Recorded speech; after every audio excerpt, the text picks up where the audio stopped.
My mother, Ajimi, always said, life is like a spiritual book you're writing. If you're writing like a victim, that's what you will be. But if you're writing like a resilient person, you'll become someone inspiring, like a leader. You know how children are. These words didn't make sense to me growing up. But today they have become part of who I am as an artist, a performer, a political cartoonist, and a global community organizer. To understand, I want to take you back to where I came from. I grew up in a religious polygamist family. 1 father, 4 mothers. I was among 20 children in rural Cameroon.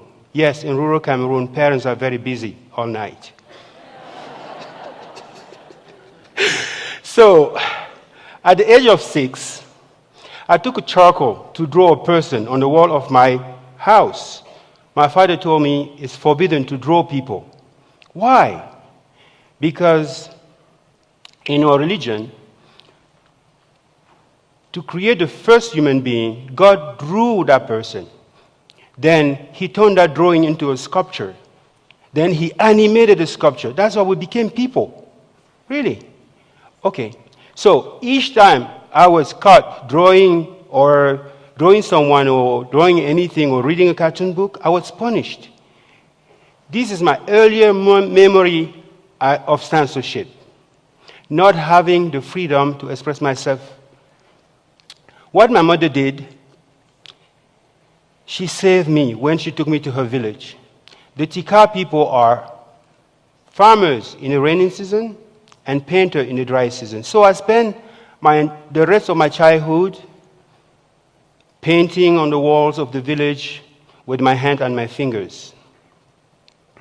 My mother was my hero, my mentor, my art teacher,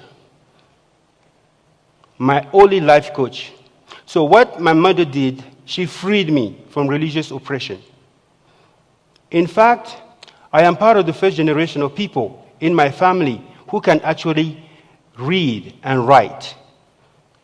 So one day, during my time with my mother, she asked me, what do you want to do when you grow up? I said, well, I wanted to be an artist.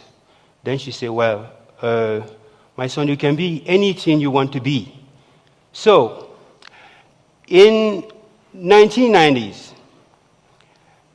60% of Cameroon population was illiterate.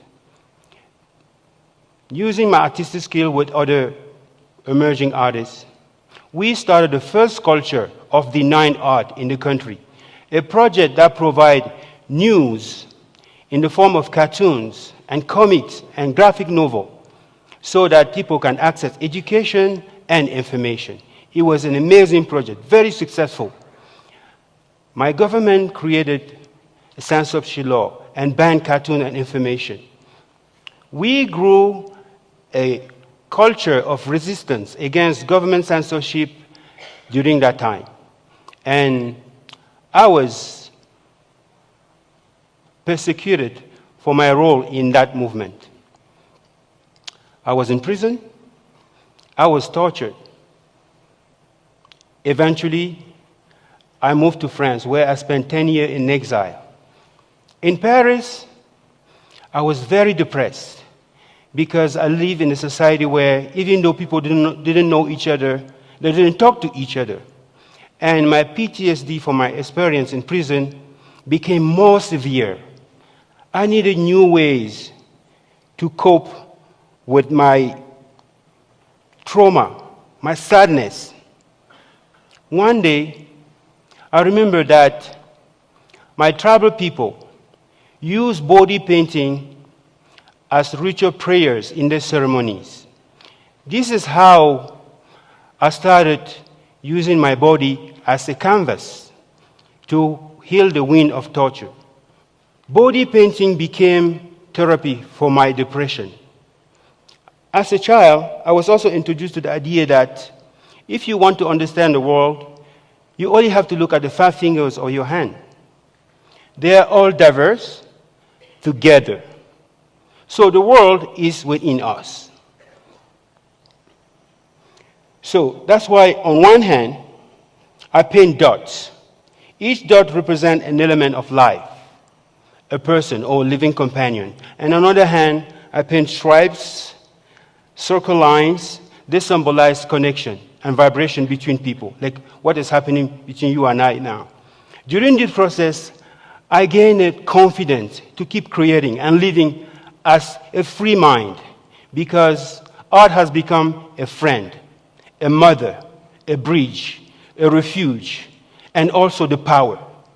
For me, power is not only when you have a lot of money, or when you have a gun in your hand, or when you can make laws to marginalize other people. I believe in power of love, power to create, power to organize, power to transform. In fact, art has become my source of power to impact the world. In my journey throughout the world, I do not only use body painting for myself, I share it with the rest of the society. That's what I was introduced to. So I have traveled and performed and exhibit and taught my philosophy called the urban way all over the globe. So 11 years ago, I moved to the US because I wanted to tell my story to the world, the story of social justice and human rights in Cameroon. A lot of people died for it, so it's the story that I didn't want to be forgotten. This is how my American dream became free speech. And in 2009, I got a gift. I won the John Mitchell Fellowship to be an artist in residence in Santa Fe. Since then, I was going just for 3 months, but I never left. So New Mexico became my refuge for free speech. It's the place where I can be myself. I could be who I want to be in New Mexico. A voice, not an ego. I am very active in Cameroon and worldwide, where I help others learn about resilience and also regain their voice. I have created events to encourage local leaders to talk to each other. I also work in global campaign to help free writers, musicians, and those impacted by censorship and oppression. In my village in Cameroon, I have created HITIP, a community-based organization that aims to improve the quality of life of my tribal people, the Chika and the Pygmies people in rainforest. We have brought 3,000 shipments of medical equipment to the village. Over 20,000 people access clean water, most of them for the first time. We provide every year free healthcare for the rural communities. This summer 2017, we just launched our newest project. You're going to love that. Radio Taboo, a solar-powered community radio station in the middle of the jungle for 1 million people in 10 languages. Yes.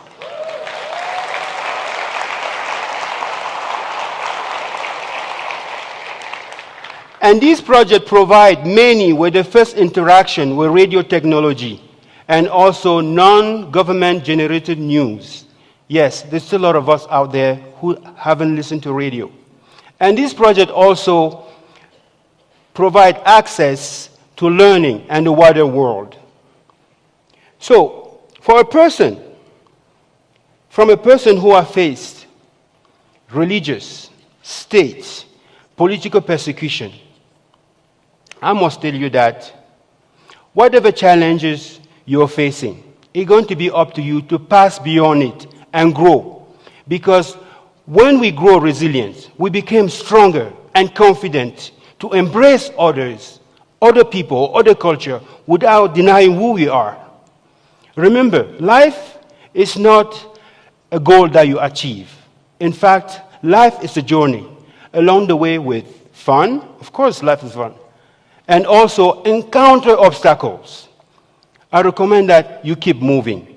Be better today than you were yesterday, and greater tomorrow than you are today. Now, you have the choice. to write the spiritual book of your life as a resilient person. Thank you.